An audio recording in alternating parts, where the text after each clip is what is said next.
नमस्कार दोस्तों, स्वागत है आपका इंडिया ब्रेकिंग न्यूज़ चैनल में। जी हाँ दोस्तों, आपको बताने वाले इस वक्त सबसे बड़ी खबर यहाँ पर निकल के आ रही है। तो उससे पहले अगर आप इस चैनल में नए हैं तो इस चैनल को सब्सक्राइब करना ना भूलें। तो बढ़ते हैं आज की पहली बड़ी खबर की तरफ। तो आपको बता दें, केंद्र ने कहा कि प्रवासी मजदूर सड़क पर दिखे तो उसे शेल्टर में ले जाए और खाना पीना दे। इनके लिए ट्रेन या बस की व्यवस्था राज्यों की जिम्मेदारी होगी। तो आपको बता दें कि कोरोना संक्रमितों की संख्या शुक्रवार को 85,000 हो गई है। लॉकडाउन में नरमी के बाद हजारों मजदूरों शहरों से पैदल या अन्य साधनों से अपने घर जा रहे। केंद्रीय गृह मंत्रालय ने कहा है कि अभी भी प्रवासी मजदूरों सड़क, रेलवे और पटरी और ट्रकों पर देखे जा रहे हैं। अगर कोई मजदूर सड़क पर दिखाई पड़े तो उसे पास के शेल्टर में ले जाए और उसे खाना पीना दे। मंत्रालय ने कहा है कि उन मजदूरों के लिए ट्रेन या बस की व्यवस्था राज्य सरकारों की जिम्मेदारी है जो अपने घर जाना चाहते हैं। तो आपको बता दें, मिजोरम सरकार ने लॉकडाउन की अवधि 31 मई तक बढ़ा दी है। हालांकि अभी पूरा मिजोरम ग्रीन जोन में है। बिहार ने भी केंद्र से अपील की कि लॉकडाउन इस महीने के अंत तक बढ़ाया जाए। छत्तीसगढ़ के सीएम भूपेश बघेल ने बताया कि अगले 2-3 महीने तक राज्यों की सीमाएं बंद रखी जाए। तो बढ़ते हैं अगली बड़ी खबर की तरफ। तो बता दें कि वित्त मंत्री ने 1 घंटा 17 मिनट में 11 घोषणाएं की, पर साथ में साफ नहीं की कि लागू कब होगी। खेती के लिए 1 लाख करोड़ रुपया। तो आपको बता दें, लगातार तीसरे दिन सीतारमण आई और आत्मनिर्भर भारतीय अभियान की योजना बताती चली गई। वित्त मंत्री शुक्रवार को 1 घंटा 17 मिनट बोली और इस दौरान 11 घोषणाएं की उन्होंने। केंद्र में किसान थे, 8 घोषणाएं उन्हीं के बारे में थी, खासकर खेती किसानी के इंफ्रास्ट्रक्चर और लॉजिस्टिक के बारे में हुई थी। तो आपको बता दें, 3 घोषणाएं शासन प्रशासन से जुड़ी हुई थी। इन 11 घोषणाओं में से लागू 7 कब होंगी कुछ साफ नहीं है। 3 दिनों में यानी बुधवार, गुरुवार और शुक्रवार को मिलाकर वित्त मंत्री 4 घंटे 21 मिनट बोल चुकी है। इस दौरान 35 घोषणाएं कर चुकी है। तो आपको बता दें, मौजूदा हिसाब से लगा रहा है कि शनिवार को वित्त मंत्री जरूर आएंगी, क्योंकि अब तक 20 लाख करोड़ का हिसाब पूरा नहीं हुआ है जो प्रधानमंत्री बोल गए थे। 2 लाख करोड़ रुपए अब भी बचे हुए हैं। तो आपको बता दें, आज की घोषणाओं फिर उन्हीं 4 बुनियादी आधार पर समझने को मिलेगा कि यह किसे मिलेगा और किसे नहीं। तो बढ़ते हैं अगली बड़ी खबर की तरफ। को बता दें कि एग्री इंफ्रास्ट्रक्चर पर खर्च पर स्थानीय बाजारों को ग्लोबल लेवल पर कंपटीशन के लिए तैयार करने की सरकार योजना कर रही है। आपको बता दें, 20 लाख करोड़ रुपए के पैकेज के तीसरे दिन वित्त मंत्री ने एग्रीकल्चर से जुड़े कई सेक्टर पर फोकस किया। इसके तहत इंफ्रास्ट्रक्चर सेक्टर को 1 लाख करोड़ रुपए देने का ऐलान भी किया गया है। इस पैसे से स्थानीय बाजारों और वैश्विक स्तर पर प्रतिस्पर्धा के लिए तैयार किया जाएगा। इसको हम समझने की कोशिश करते हैं। तो आपको बता दें कि क्या मिला। तो आपको बता दें, 1 लाख करोड़ रुपए का इंफ्रा का फंड उन लोगों को मिलेगा जो लोग मूल रूप से कृषि से संबंधित इंफ्रास्ट्रक्चर के क्षेत्र से जुड़े हैं, यानी कृषि आधारित इंफ्रा के लिए ये राशि दी जाएगी। तो आपको बता दें कि ये किसे मिलेगा। तो आपको बता दें, 1 लाख करोड़ रुपए की राशि संस्थानों के जरिए मिलेगी, जिसे किसान उत्पादित संघ, स्टार्टअप, एग्रीगेटर, एग्री के एंटरप्रेन्योर आदि से माध्यम से पैसा दिया जाएगा, ताकि ये लोग किसानों के लिए इस तरह की सुविधाएं को तैयार कर सकें। तो आपको बता दें कि यह क्यों मिलेगा। तो आपको बता दें, कृषि इंफ्रा के जरिए स्थानीय बाजार और किसानों को वैश्विक बाजारों में मुकाबले करने के लिए यह राशि मिलेगी। जब देश में गोदाम, कोल्ड स्टोरेज बेहतर होंगे तो इससे किसान की आय दोगुनी होगी और मांग पूरी करने के साथ साथ एक्सपोर्ट को भी बढ़ावा मिलेगा। हार्वेस्ट मैनेजमेंट इंफ्रा के बाद सस्ते और फाइनेंशियल रूप से एग्रीगेशन पॉइंट को सक्षम बनाने के लिए फोकस किया जा रहा है। तो बढ़ते हैं अगली बड़ी खबर की तरफ। को बता दें कि सुप्रीम कोर्ट ने कहा है कि देश भर से मजदूरों को लौटने पर नजर रखना या उसे रोकना नामुमकिन है। सरकार की इस पर जरूरी कदम उठाया। तो आपको बता दें, सुप्रीम कोर्ट ने शुक्रवार को कहा कि देश के कई हिस्सों से अपने घर को लौट रहे प्रवासी मजदूरों पर नजर रखना या उसे रोकना नामुमकिन है। बेहतर होगा कि सरकार इस पर जरूरी कदम उठाए। केंद्र ने सुप्रीम कोर्ट को बताया कि मजदूरों की घर वापसी के लिए ट्रांसपोर्टेशन मुहैया कराया गया है, उन्हें अपनी बारी का इंतजार करना चाहिए। कोरोना महामारी के चलते जारी लॉकडाउन में देश के कई हिस्सों से मजदूरों का घर लौटना जारी है। वे सड़कों पर और पटरियों के किनारे किनारे पैदल यात्रा कर रहे हैं। ऐसे में कई हादसे भी सामने आए हैं।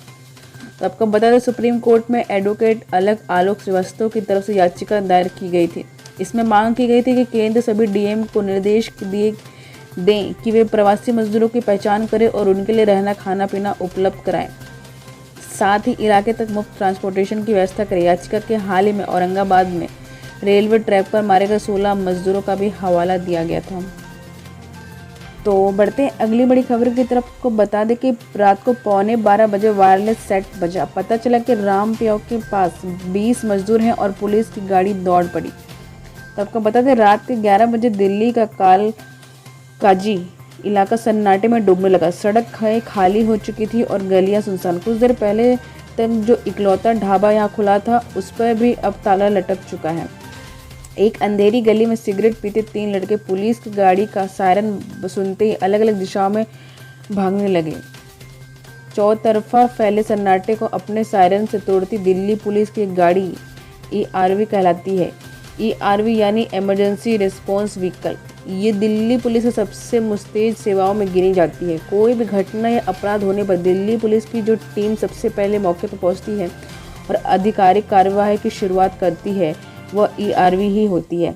इनमें हर वक्त ड्राइवर के अलावा एक ASI यानी सहायक उपनिरीक्षक और एक कांस्टेबल मौजूद होते हैं। सबको बता दें कि गाड़ी में 3 सुरक्षा कवच, 3 हेलमेट, 2 लाठी, एक वायरलेस सेट, एक माइक और करीब 30 मीटर लंबी एक मोटी सी रस्सी भी रखी होती है। यह रस्सी इसलिए कि आपत्ति स्थिति में अगर किसी इलाके पर घेराबंदी करके उसे सील करना हो तो बाकी संसाधनों के पहुंचने तक इस रस्सी से यह काम किया जा सके।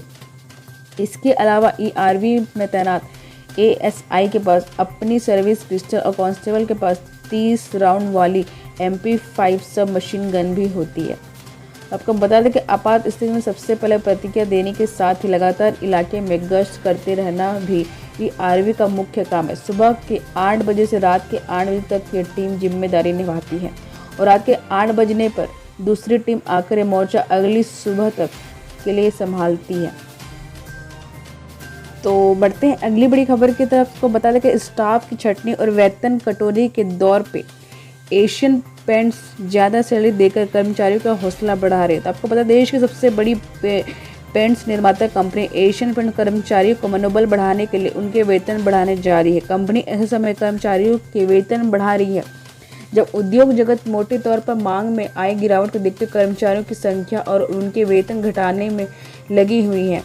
कंपनी अपने सेल्स और चैनल को जिस प्रकार सहयोग दे रही है उसमें हॉस्पिटलाइजेशन और बीमा, पार्टनर स्टोर के लिए सैनिटाइजेशन की पूरी सुविधा और सीधे नगद सहायता शामिल है। कंपनी ने अपना कॉन्ट्रैक्टर्स के खाते में 40 करोड़ रुपए भी हस्तांतरित किया हुआ है। तो आपको बता दें कि कंपनी के MD और CEO अमित सिंघले ने कहा है कि हमने सही नेतृत्व और अपने सभी पक्षकारों के हितों का ध्यान रखने वाले संगठन का उदाहरण खड़ा किया हुआ है। इन सभी कदमों की जानकारी मैं बोर्ड को दे रहा हूं और इनके लिए बोर्ड से मंजूरी भी ले रहा हूं। मौजूदा स्थिति में हर एक कर्मचारी से जुड़ने और उनकी चिंता दूर करने के लिए एक अवसर के तौर पर देखता हूं। हम हायर और फायर नौकरी पर रखने और छटनी करने बिजनेस में नहीं हैं। एक परिपक्व ब्रांड के रूप में हमने अपने कर्मचारियों को आश्वस्त किया है। आज की स्थिति में हम एकजुट हैं। तो बढ़ते हैं अगली बड़ी खबर की तरफ। तो बता दें कि 70% भारत पब्लिक ट्रांसपोर्ट का इस्तेमाल नहीं करेंगे। 62% ओला और उबर से जाना छोड़ देंगे। तो आपको पता है लॉकडाउन के बाद दुनिया पहली जैसी नहीं रहेगी। खाने पीने की आदतों के साथ ही ट्रैवलिंग का तरीका भी बदला जाएगा। यह खुलासा market research and analysis firm के सर्वे में हुआ है। इसके मुताबिक लॉकडाउन खत्म होने के बाद 70% भारतीय पब्लिक ट्रांसपोर्ट का इस्तेमाल करने से कतराएंगे, जबकि 62% लोग ओला और उबर से आना जाना छोड़ देंगे। तो आपको बता दें इतना ही नहीं, कोरोना के बाद लोगों की शॉपिंग का तरीका भी बदल जाएगा। 71% लोग मॉल्स और सुपरमार्केट से खरीदारी करना कम कर देंगे। वहीं 80% लोग ऑनलाइन शॉपिंग जारी रखेंगे। सर्वे में 50% लोगों ने माना है कि कोरोना महामारी के बाद देश में बेरोजगारी दर बढ़ेंगे, जबकि 53% लोगों ने कहा कि प्राइवेट सेक्टर में जॉब सिक्योरिटी की कमी रहेगी। तो बढ़ते हैं अगली बड़ी खबर की तरफ। तो बताते हैं कि ऑपरेशन ग्रीन को 500 करोड़ मिलेंगे। दायरे को टॉप यानी टोमेटो, ऑनियन और पोटैटो से बढ़ाकर टोटल यानी सभी सब्जी तक किया जाएगा। तो आपको बता दें वित्त मंत्री निर्मला सीतारमण ने आर्थिक पैकेज के अंतिम दिन तक कई घोषणाएं की थी। इसमें उन्होंने कई इंफ्रा को 1 लाख करोड़ रुपए देने के अलावा tomato, onion, potato top to all fruit and vegetable के लिए 500 करोड़ रुपए का ऐलान किया है। तो आपको बता दें कि ऑपरेशन ग्रीन दायरे टमाटर, प्याज और आलू यानी टॉप से बढ़ाकर सभी प्रकार के फलों और सब्जियों यानी टोटल पर किया जाएगा। इसके लिए वित्त मंत्री ने किसानों को यह पैकेज दिया, सब्सिडी के रूप में यह पैकेज दिया जाएगा। तो आपको बता दें कि टॉप से टोटल के तहत किसानों को 500 करोड़ रुपए मिलेंगे और ये पहले 6 महीने के पायलट योजना के लिए होगा, फिर इसका विस्तार होगा। तो आपको बता दें कि मार्केट से सरप्लस वाले मार्केट में ट्रांसपोर्ट और 50% किराए की सब्सिडी और 50% कोल्ड स्टोरेज में रखने पर सब्सिडी के रूप में राशि दी जाएंगी। तो आपको बता दें इसके जरिए किसानों को अच्छी कीमत मिलेंगी, फसलों की बर्बादी रुकेंगी। इसका सीधा फायदा यह होगा कि उपभोक्ता को सस्ती दरों पर उनके प्रोडक्ट मिलेंगे।